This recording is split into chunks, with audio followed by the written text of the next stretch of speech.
నేను భరించలేనంత బాధాకరమైన చావు నాకివ్వండి.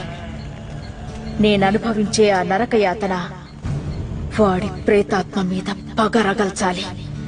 ఎంత దీక్ష పూనినావమ్మా, గుండెలో నిప్పులే నింపినావమ్మా.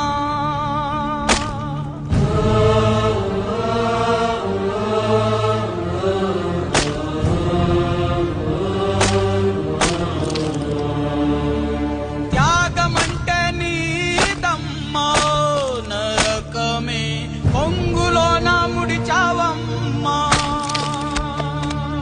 నా మరణయాతన నాకు ఆనందం, వాణ్ణి అంతం చెయ్యబోతున్నానన్న సంతోషం. జారుతున్న రక్తధారలే నీ తెగువకు హారతులు పట్టెను.